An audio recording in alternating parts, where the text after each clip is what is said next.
Bonjour à toutes et à tous et bienvenue pour cette synthèse hebdomadaire des matières premières. Au programme de cette journée, on va parler du pétrole, du gaz naturel, du cacao et enfin on finira par l'or. Et on verra que l'influence du conflit entre l'Ukraine et la Russie a eu un impact significatif sur le prix de certaines matières premières, notamment les deux premières que j'ai citées, pétrole et gaz naturel. Et on va sans plus tarder commencer par le pétrole avec ce titre, une nouvelle prime de risque géopolitique. Puisqu'effectivement, on a cette situation Joe Biden aurait autorisé l'Ukraine à utiliser des missiles longue portée contre la Russie, et donc suite à cette manœuvre de la part du président actuel, donc qui va être remplacé par Trump, l'investiture est normalement prévue pour janvier 2025. On a des craintes sur le fait que l'Ukraine pourrait potentiellement cibler des infrastructures pétrolières de la Russie, d'autant plus que des nouvelles récentes sont tombées. La Russie aurait envoyé un missile intercontinental sur l'Ukraine, et donc les représailles pourraient prendre la forme justement de cibles sur des infrastructures pétrolières, et donc c'est ce qui ajoute une nouvelle prime de risque géopolitique, comme je l'ai évoqué dans le titre. Du côté purement fondamental, on a une demande en Chine qui commence à inquiéter, puisqu'effectivement, même si on a cette pression haussière de la part justement d'un risque accru, les raffineries en Chine ont une baisse de production d'environ 5% en glissement annuel. C'était sur le mois d'octobre, donc ça s'estime à environ 14 millions de barils par jour. En contrepartie, les États-Unis contrebalancent cette baisse de la demande avec des raffineries qui travaillent au double de leur capacité, et ça se voit sur le crack spread, c'est ce que vous pouvez constater sur le graphique qui s'affiche sur votre écran. On constate que généralement le crack spread qui est en pointillé ici a une assez forte corrélation avec les prix du WTI. Du brut léger américain, et ce qu'on constate, c'est que le crack spread commence à légèrement augmenter, alors que pour l'instant le prix du WTI semble stagner, ce qui nous indique en conjecture, avec une forte incertitude qui persiste sur l'évolution des stocks durant l'année 2025, qu'on pourrait potentiellement voir une consolidation qui est déjà, à mon sens, actuellement en vigueur sur le pétrole, mais qui pourrait se continuer dû au fait que justement, on a des facteurs baissiers de la part de la Chine, des facteurs haussiers de la part des États-Unis, un manque de conviction des analystes sur l'évolution des stocks en 2025, qui va faire que du point de vue fondamental, on n'a pas vraiment de catalyseur, mais que tout va jouer sur la manière dont les investisseurs vont valoriser le risque sur le marché, dû à ces craintes géopolitiques. Le gaz naturel, je vous ai marqué aux significatives liées à la baisse des températures. On a effectivement des nouvelles prévisions météorologiques qui s'affichent sur votre écran, qui nous indiquent, contrairement à ce que je vous avais indiqué dans les précédentes émissions et dans le webinaire, que les températures pourraient s'avérer beaucoup plus froides que prévu, à la fois aux États-Unis, mais également en Europe. Alors on a également un impact du conflit entre l'Ukraine et la Russie, dans le sens où on aurait des informations insider que la Russie pourrait interrompre ses exportations de gaz via les pipelines qui passent par l'Ukraine. Elles ne vont pas concerner l'Hongrie et la Slovaquie, mais on pourra avoir des manœuvres si jamais notamment l'Ukraine venait, comme je l'avais dit précédemment, à cibler des infrastructures pétrolières, on pourrait avoir des représailles aussi dans ce sens-là.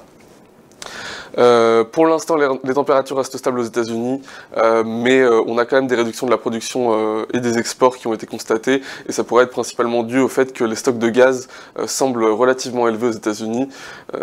Alors par contre, il faut garder en tête que saisonnièrement parlant, on va approcher de la période de déclin des inventaires. Donc pour l'instant, on a un ensemble de catalyseurs qui s'avèrent plutôt haussiers pour le gaz naturel, même si une grande partie de cette hausse pourrait déjà avoir été pricée. On va enchaîner avec le cacao. Alors je vous ai marqué des inventaires en baisse malgré de fortes livraisons. Effectivement, on a connu d'assez fortes livraisons sur les ports de Côte d'Ivoire, même si le plus gros des livraisons devrait avoir lieu dans 4 à 5 semaines à partir donc c'était le début de semaine. Veuillez m'excuser pour petite notification. On a certes de très fortes livraisons, mais d'un côté, on a des craintes liées aux fortes pluies qui pourraient amenuiser la qualité des stocks sur les ports de Côte d'Ivoire. Et puis on a également une qualité globale des récoltes qui s'est avérée quand même assez faible, ce qui n'a pas permis aux inventaires de rebondir, et vous pouvez le voir sur le graphique à l'écran, c'est la courbe en bleu. qui est une courbe inversée, donc c'est-à-dire que si cette courbe augmente, c'est-à-dire que les stocks sont à un niveau assez faible, et donc on peut constater que bien le prix relativement élevé du cacao est corroboré par des stocks qui sont quand même assez faibles. On est dans les niveaux les plus bas, quasiment de ceux de 2004. Voilà. Également du côté de la réglementation européenne, on devait avoir de nouvelles réglementations sur la déforestation qui devaient prendre effet d'ici la fin de l'année 2024, et bien ces réglementations ont été repoussées. Ces réglementations sont censées normalement réduire l'offre disponible sur le marché. Pour l'instant, on n'aura pas ce catalyseur-là qui va se manifester à court terme. On va ensuite finir avec l'or. Est-ce qu'on est en train de connaître la fin du retracement qu'on a eu lieu post-élection? L'or avait effectivement beaucoup baissé, environ 9%, quelques séances après l'élection de Donald Trump.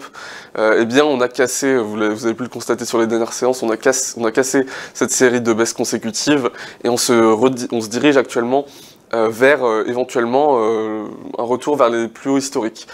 Si on regarde les élections de 2016 et 2020, on avait eu une dépréciation après les élections d'environ 10%, donc 9%, on peut constater que cette dépréciation cyclique et conjoncturelle a déjà été globalement réalisée.